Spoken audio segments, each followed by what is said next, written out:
Hey, it's your boy, Onyx. For today's video, I want to start with a little story time to set the mood. Ever since I can remember, I've been a competitive person. I believe it began when I was around 8 years old and was placed on a baseball team. I used to love going to bat and had a lot of fun playing against the other teams, but my problem was that the downtime in between swinging and running was very boring to me. So I asked my mother to take me off the team. Eventually though, I did find a game that I loved to play all the time, one that was in a virtual environment. That game was Virtua Fighter 2 on the Sega Saturn.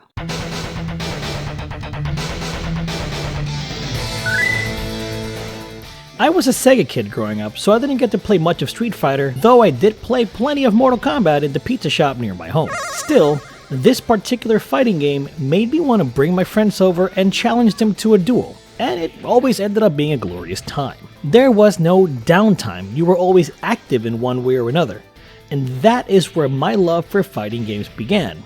Though that love would fall aside thanks to a certain title.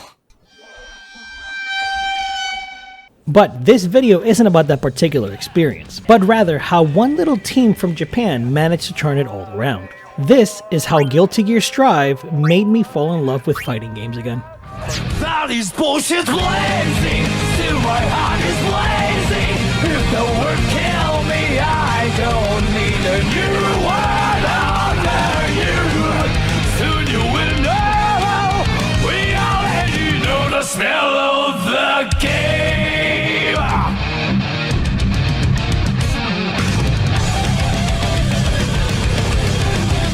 As mentioned before, Virtua Fighter was the gateway for me, and after, I played a fair share of fighting games throughout the generations relatively casually. A lot of time was spent playing Tekken 3 with my brother on his PlayStation 1 when I lived in Puerto Rico. Random Dragon Ball GT final bout matches with a neighbor in my old neighborhood here in Florida. And side note, why did I ever think this game was good? It's so bad.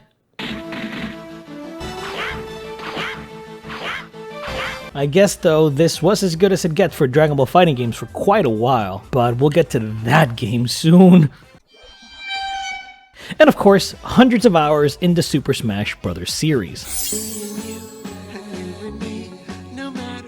Now that game was such a surprise to most gamers of the time, with these lovable Nintendo characters kicking the absolute shit out of each other. But the gameplay was what made it incredibly fun to play. I never actually owned a copy of the game on 64, I just kept on renting it from Blockbuster, and that should show you my age. Oh my god, I'm so old. However, it was the sequel, Super Smash Bros. Melee, that truly drew me in.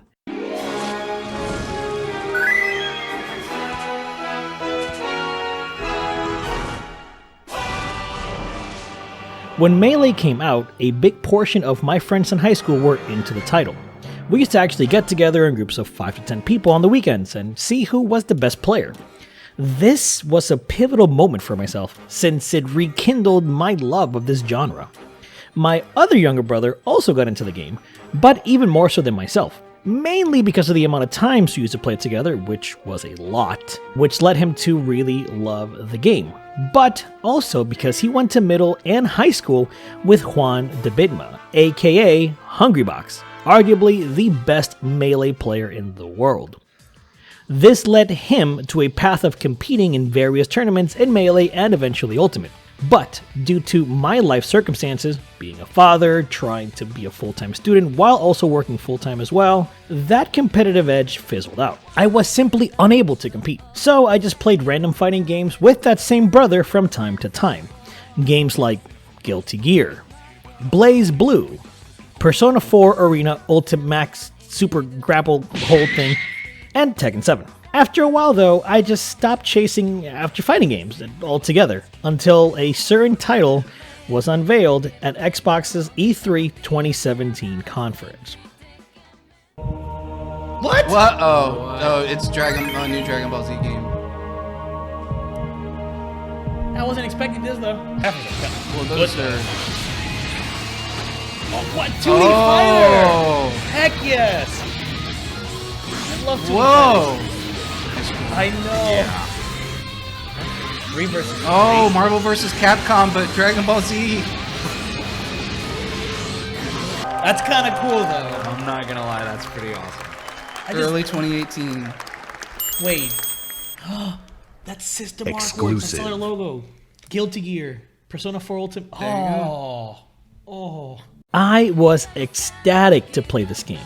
And in 2018, Dragon Ball FighterZ dropped to a lot of praise and to a lot of fun. But there was a big problem with it. The netcode is pretty bad, and even though the game genuinely played great and really made you feel the fantasy of being a Dragon Ball fighter, the matchmaking as well just wasn't very good. As soon as I tried to join the game online, I got my ass handed to me, and that was simply not fun. I would eventually drop the game after a couple of months of banging my head against the wall, and wouldn't pick it up again for 3 years when Rudy and I decided to stream it on our channel. And I was reminded yet again of why I dropped it. The netcode and some other aspects of the gameplay, like Dragon Rush, just made me absolutely dread playing it competitively. This also made me realize that I am a salty bitch. God, do I get into things and get salty as well. So that was that. We streamed some Tekken 7 and some Soul Calibur 6, which we will never mention again. But that was it. I was kinda sorta ready to drop fighting games altogether. Until I randomly chose to try out the beta of the upcoming Guilty Gear Strive. And oh boy, am I glad I got to experience The smell of the game. As soon as I picked May and started messing around, I noticed something pretty huge. The netcode was absolutely beautiful. I wasn't dropping attacks or blocks, I was noticing my mistakes and only fighting the opponent, not the connection. And that was all I needed to pay a lot more attention to the game. After the game launched and I saw those incredible review scores, as well as members of our Discord community showing their excitement for the title, I knew that I had to get my hands on a copy, and that was a great decision. That game is so welcoming, more than any other fighting game I've ever played. The tutorials and missions exist solely to get you comfortable with the systems and improving your skills. The lobby is unique and hella flawed, but it adds some flavor to the game. And of course, the tower system is absolutely genius. Ranks are essentially non-existent, with the only apparent goal being the climb of the tower. There are 10 floors and a hidden celestial floor for the best players, which make you want to improve your gameplay, to continue climbing and see what kind of challenges are waiting on the higher tiers.